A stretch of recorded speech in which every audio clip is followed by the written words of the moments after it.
Hello there guys, my name is Jacob Dwarf and welcome back to another episode of Space Engineers. So after the release of the Gallowmere, everyone loved that ship and wanted to do so much more with it, or wanted me to do so much more with it. And one of the ideas that came up was of course a military version. Now I went through and tried to figure out a purpose that the Gallowmere could serve in a military, job role. So I thought to myself, it's quite big, you can fit quite a lot of troops in there, and it would probably be really good as a dropship, in which I did go through and convert it. So, without further ado, let's introduce the Salvador. This is it. This is my baby. This is like one of my favourite crafts that I've ever made, because the wing design, I did a lot of crazy shizzle with it, and it just went a bit OTT and awesome. But this is it. So this is a weaponised version of the Gallowmere with a dropship feature as well as high crew capacity, so it can carry 13 crew members, that's including the pilot and the co-pilots and whatnot. So it's quite a good ship in all fairness, and I hope you guys like the look of it. There are 5 colours used on this ship. There are 2 different colours of like a beigey yellowy colour. There are 2 colours of green and then red. Red is used for like components such as like wiring and tubes and cargo containers and stuff like that. It's just like I wanted to differentiate colours a little bit more, make things stand out a bit more when you do see them, and this is it. I wanted to give it like a bit of a rustic look, which I think that's worked really well. Now, before people are like, oh, he didn't take my idea into consideration when he made this ship, blah blah blah blah, I did take a lot of ideas from you guys that you suggested in the previous videos, and you guys were asking about a folded wing design. Now this is a very early on concept of the Salvador, and I figured let's go through and make a folded wing version of the Salvador for you guys, just so you can play around with it if you do download the world on the workshop, and you can play around with it yourself. So this is the Salvador, but with the Gallowmere wing design with a few tweaks and changes, and the only difference really is that I cut the wings off and added them back on with a folded option. Now this is only with one conveyor hinge. I did try with 2 and 3, but I had the same problems as I did with 1, and basically that is flying this thing is impossible because of the engine outlets on the very ends, and if you took them off there would be no point of them being there and it just wouldn't look the best. So they do fold, and I think we'll have to show you that. So if we go 4, there we go. So they fold and lock down quite nicely, and it definitely reduces on space used. But this design didn't really work, or wouldn't really work for what I wanted to do, because again, when I'm flying forwards and backwards, the winglets don't actually do anything. They are their own ship in the game's ultimate power. So those don't do anything, and they will, when you are flying, they will try and brake constantly. So like they'll try and push the other way, so it slows the ship down and actually decreases its performance, which is quite crappy in all fairness. But I mean, it does look nice when they fold up and fold down. It would fly alright, but again, the performance issues with with how it flies and stuff just weren't what I wanted from the craft, and I also wanted to shorten the wing design anyway. So I mean, there may be use for this in the future if I do a smaller version of the Gallowmere, which I have a lot of ideas for. Basically what I want to do is I want to streamline the actual main body of the ship, give it the same sort of features but just decrease on its capacity, so it's like a fighter version rather than a dropship version or an exploration vessel. So it's like quite skinny, and I think that'll be probably the next thing to work on. But I did take a few ideas. Another one of the ideas was to have a nice what was it? Forcefield design on the cockpit and stuff, and making it so that if the back section got blown out, you wouldn't have any problems with depressurization. Now that is what I've done. I've been using the force fields very cleverly. Basically, I've got one there, I've got one here, and then I've also got one in the dropship feature, which I'll show you in a little bit. But before we go in there, I want to show you the weapons, because we do have quite a few weapons on this craft. We have a 50mm cannon. We have 2 of these either side. Those are quite slow firing. It's like 1 shot every 2 seconds, so they're quite slow. But then we have the 23mm cannons, which are, you know, pretty bothersome to the enemy. The only problem I got with the weapons on the forward facing you know, direction is the fact that they are quite widespread, so firing at long distance is quite easy, but short distance and short range is a bit more difficult because their spread's a bit more, so if they're closer to the nose of my ship I can't actually get them. So there's a few sort of weak points on this. Some of you guys are probably going to say about the wing design being still too big and there's not a lot of weapons on the top and the bottom. I know that, but again, it's a drop ship. I couldn't do a lot with the underside putting weapons on because of that fact that I needed a drop door under there and it's quite low to the ground anyway. I could have stuck guns onto the side wings, but we'll probably leave that for the slimline version. So wait for that one with like a fighter variant without all this technical gubbins. And then we also have 4 Gatling guns on the back. Now these are just to help, you know, keep the enemy from being directly behind you, because it's, you know, it's not as bad when they're on the sides of the craft, but when they're right behind you they could get a rocket easily just right through the back of this thing, and I wanted to make sure that there's a rear gunner that can keep them off you. Now the only downside, well, one of the downsides is you can only fire in one direction. There's no changeability and there's no AI controlled feature there, but it will help the cause and keeping stuff off the back of you so you don't get shot out of the sky. Now it does have the same back section, it's just a bit tweaked. Again, these used to be thrusters and then guns. We've still got the same bridge design, so that works the same way. The only difference really is we've got a camera up here as well, and we've also kept the connectors in, because I actually found a really cool use for these. What we can do is we can fill those with plates and stuff and use them as like a distraction technique, so like dropping items out the back, so it becomes like shrapnel that just pings off the enemy's craft, and they actually take damage in the air as well, so they can be like a flak, well not flak, like a flare or something, you know, you can drop stuff out the back and keep the enemy off you, which, you know, it may work, it may not, who knows, I don't know. I won't really be testing the durability of this craft, like flying it around and fighting it, because to get somebody else in this world with all the mods on and all that other gubbins is just way too much for them, because it would be laggy as hell, even with my awesome connection, and it would just be ridiculous really. So when the game optimizes a bit more and we can get, you know, another craft in here to fight against it on the same size and caliber as it, we'll give it a go and we'll see what happens. But for now we're just going to have to assume that things work pretty well. I did change up the design of the landing gear because it has to sit one higher now, for the fact that basically it's this section here, which is the drop door section. I had to increase that by 1 because we had to do some crazy shizzle whizzle to the bottom of it to make it work with oxygen and pressurization and whatnot. Let's go inside, I think, because I keep talking your guys' heads off. Now, as you walk in, you walk through the force field, which again, oxygen is high in here. As you walk outside, it's gone again. So this does stop depressurization. We got some speakers here, and when you close the door, you get a lovely voice. If I press the button. There we go. So we're now shut in here and it's quite cozy. Now as you walk in, you've got this like false floor, which is the drop door area, and it takes up the whole section of the middle bit, which was really perfect. I've never sort of patted myself on the back so much before, because this was perfect size to fit 2 doors in. I was like, yes, it's amazing.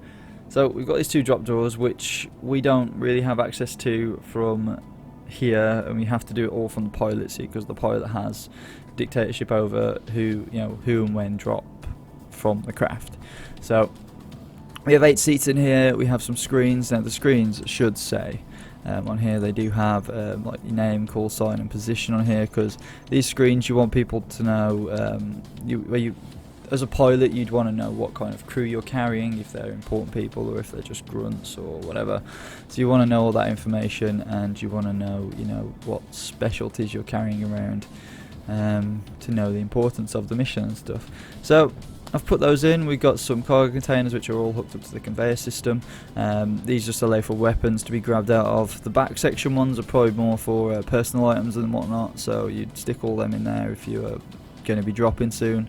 We've got a few cables in here as well, which are again red, so they do stand out a bit more. And I quite like putting stuff in a different colour completely, because it gives it a bit more depth and detail to the ship, because everything doesn't blend in, and when they do blend in you miss things. So yeah, so we've got 8 seats, very cozy seats I must say. They're very it's quite nice to sit on one of these. I like miniature thrones. Yeah, so let's head inside to the cockpit. Now the cockpit is probably my favourite cockpit I've ever done. So what we've actually got is these 5 seats in here. We've got 2 gunners at the back, we've got the rear and the front gunner. We've then got the operations and the communications chairs, which I had in the last one. And then of course got the pilot seat. Now it is a lot more cramped in here because I wanted to give it a bit more protection, put a bit more armour in rather than having complete windowed sections, which I did have before. And these work quite nicely, and we've got some nice lighting coming from underneath and whatnot. And these chairs are all hooked up to the oxygen supply, so even if we lost the force field, these chairs would be hooked up and these guys would be safe. These guys not so much, but it's again, it's a safety feature, and somebody did suggest putting a force field in before you went into the cockpit, which I took on board and put in. So this place does have its own separate oxygen supply to this room. So yeah, so let's get into it really. Let's show off all the chairs. So in this chair we do have control over the guns. So we have the 23mm cannons, which are really fast firing and just bothersome to the enemy, and then we have the 50mm fixed guns, which are quite loud, quite boisterous, and can do a lot of damage, but they're slower, so that's like one shot every 2-3 seconds, well 2 seconds I'd probably say. So they're pretty slow firing, but they work, they're pretty good. And also I forgot to show, we do have cameras. We have a camera right on the nose of the craft, so we can see where we're firing, get a bit of a better line of sight and stuff. It just means that the guy who's actually firing the guns can actually see where the hell he's aiming, because he can't really see a lot from being way back here. But moving on to the next one, we have the rear cannons, or the rear machine guns, which are at the back here. And again, they're just regular machine guns, fast firing, low damage, just do a bit of damage to the enemy. And then of course we have a camera which is above them but in the center, so you can gauge pretty well where you're firing with those. Moving on to the next 2 seats, we have a comms bench, which is you've got control over your beacon, and then you've got control over your antenna, and then you've also got the operations, which is oxygen connectors and whatnot. Now this chair can be used for the purposes of dealing out that flak and all that, doing the flare thing with the connectors. He'd have control over this, so he's got like some specialist training on that. And then the main cockpit, which is quite cozy. I like this cockpit a lot. Again, it's a lot more confined, and you feel a lot more, I don't know, set inside it, and it's quite nice. We've got there's details on the cargo space, the power usage. We've got details on what doors are open and closed, because those are important. If you pull off when all the doors are open, people are going to go flying. So I've put that in. We've also got the air vents, just to see if air is running low in any of the sections, because that is crucial for the dropship area, because if they start losing oxygen, you're going to have a lot of dead people. And then we have the speed, location, time and date, all that good stuff. And then the controls directly in front of you, as I did with Gallimere. Now, controls are fairly standard on this, very similar to the Gallimere. We've just got a few specialist things, probably actually less features in all fairness. We have number 2, which shuts the whole craft down. Ship system shutting down. Now we do have the same standby mode, so the ship sits into a standby mode now. It's still got power, however the thrusters are turned off, all the LCDs besides the control panel one, and then we've got everything else is just kind of ready to be turned back on to use. Oxygen turns off all the way through the ship, so you do need a helmet to get all the way into the ship, and then you turn on the oxygen supplies, and then you can take your helmet off.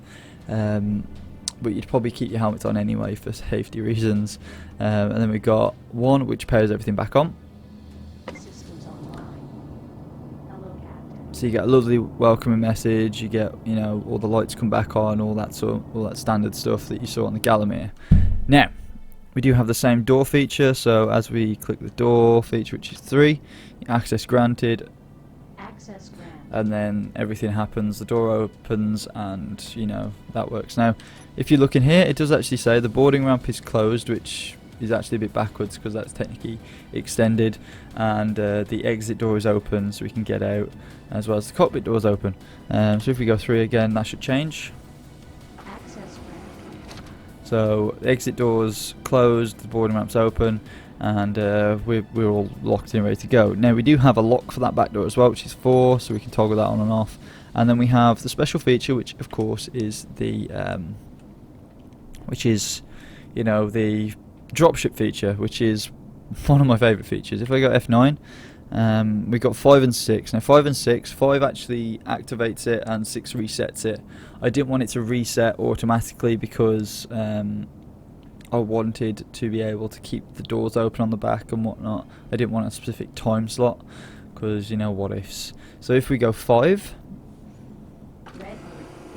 everything goes red, including the cockpit inside. It tells you to get into battle stations. Then after 6 seconds. All crew members to battle stations. So what we've got here now is you can actually see those force-filled sections doing their job. So what happens here is basically all the lights go red, it shuts the cockpit door, it shuts the back door, and then after 6 seconds it opens up the drop door, and we have 2 lights that come on that beam down. I'll actually show you that in a second as well. And you know, then it allows people to jump out, and then we have 6, which resets the door, which shuts the doors, opens the cockpit door, and turns all the lights back to normal. And I love this. I absolutely love this ship because it's just beautiful. But yeah, it's a great ship in all fairness. It's really, really cool. And again, you can use this just to walk over afterwards as well. Do a bit of moonwalking. But yeah, so that's... Well, I think what we'll do is we'll actually pull the ship up and fly it up a little bit so you can see the door on the bottom open up, which would be interesting to see. So let's do that. You can also see the lights turn on as well. So if we go F9 and go 5, you'll see all this happen in real time. I love how it goes red on that door as well. It looks so badass. There we go. So the lights come on, doors open, allow you to jump, and that's basically what you do. And then your crew would jump out, and then you'd hit 6 again, and then it would all reset. So that is really that feature, really, in a nutshell. I mean, there's not a lot more to show on that feature. It's quite simple, quite effective. You do also have control over the guns, so if you hit 7 you can turn them on and off, just in case your men are a bit trigger happy and want to shoot people. You don't want them to shoot them because you may want to make a truce with them. You can just turn them off altogether. Like, no, not going to use them. So yeah, so that's I think without further ado, let's give it a fly around. Now, it is a lot lighter than the Gallowmere because the wing sections are a lot you know, the wing sections are a lot smaller. However, it's a bit heavier with materials and stuff that are used inside. But yeah, it's quite cool. It does look a bit slow at the moment because I've got 2 of these in the same world, so it will be a bit slow. But moving away, we're getting 30-40 frames a second, which ain't too bad. But it does get up to speed quite nicely. It's a little bit slower to get up to speed because I've had to decrease the amount of thrusters on the wing sections. But overall, it's actually a good performer in all fairness. I quite enjoy flying it around. It does drop to the floor quite nicely and quickly because you need that. Well, you need it to do that really for its dropship capabilities. But yeah, it's overall quite a nice ship. Just gonna hover up a little bit and just keep her there, I think, for now. But yeah, I absolutely love this craft. It's a gorgeous ship to fly, and it's gorgeous to look at. And I hope you guys really enjoyed this craft because I certainly loved building it. It was, again, it's one of the best ships I've built to date.